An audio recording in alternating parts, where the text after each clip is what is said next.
کاش کہ یہ میری عاجزانہ گزارش تبلیغ کی محنت میں لگے ہوئے تمام اصاغر و اکابر تک پہنچے کہ اللہ کے بندو یہ شورا اور مرکز والا جھگڑا ختم کرو، اپنے اپنے کام میں لگو. امت کفر کے نرغے میں ہے اور ہم اس میں لگے ہوئے ہیں کہ شورا کی ترتیب صحیح ہے کہ فلاں ترتیب صحیح ہے. کیا ہو گیا ہے ہم کو؟ برادریوں کے چودھری لوگ، علاقوں کے ذمہ دار لوگ، خاندانوں کے بڑے لوگ، سرمایہ دار لوگ، تاجروں، سب سے میں گزارش کر رہا ہوں، علماء سے، ہر مسلک کے لوگوں سے گزارش کر رہا ہوں. یہ مسلکی اختلافات کا دور نہیں ہے. نوجوانوں سے گزارش کر رہا ہوں، آپ باقاعدہ کسی اچھے عالم سے کوئی رہبری لیجئے اور آپ اپنی چھٹیوں کو اس کام میں لگائیے. ینگ لڑکے، نوجوان، کسی ایک دو بڑے بزرگ کو ساتھ لے کر کہ آپ ہمارے ساتھ چلیے اور ہم دروازے جا تک صرف یہ گشت کرنے کے لیے آئیں گے.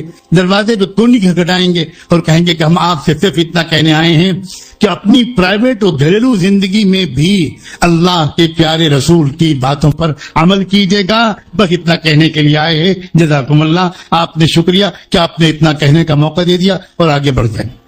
دیوانوں کی طرح یہ آواز اگر ملک میں لگ جائے تو انشاءاللہ اس وقت کے ابلیس کو پچھتانا ہی پڑے گا. آپ حضرت الیاس فرمایا کرتے تھے کہ یہ محنت ان لوگوں کے لیے نہیں ہے جن تک دین اور دین کا علم کتابوں کے ذریعے، رسالوں کے ذریعے، علماء کی صحبت کے ذریعے پہنچ سکتا ہے. میری یہ محنت ان کے لیے نہیں ہے. میری یہ محنت میری امت کے ان طبقات کے لیے ہے جن طبقات تک کوئی اور راستہ نہیں ہے. اور یہ جتنی 3 طلاق جیسی بےہودہ حرکتیں ہو رہی ہیں یہ زیادہ تر امت کے اسی طبقے کی طرف سے. لیکن آج حالت یہ ہے کہ ہم آرام پسند لوگ، ہم عافیت پسند لوگ، ہم سہولت پسند لوگ، ہم بالکل عیار و مکار لوگ، ہم جماعت میں نکلتے بھی ہیں تو وہ بستی اور محلہ چننا چاہتے ہیں جس میں مسجد میں ایئر کنڈیشن لگا. یہ محنت ان لوگوں کے لیے نہیں ہے. ان تک تو اور طرح سے دین پہنچ جائے گا.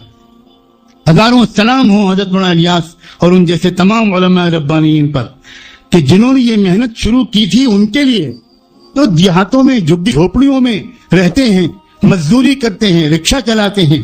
ان کے پاس یہ وقت موقع نہیں ہے کہ وہ علماء کے پاس بیٹھیں اور مدرسوں میں پڑھیں. جو کھیت میں مزدوری کرتے ہیں ان کے پاس دوڑ کے جایا کرتے تھے حضرت مولانا الیاس رحمۃ اللہ علیہ. اور کسان کھیت میں ہل چلا رہا ہوتا تھا اور وہ داعی بندہ کھیت میں پہنچ کر کسان سے کہتا تھا بھائی آپ ہل چلاتے رہو، میری بات سن لو.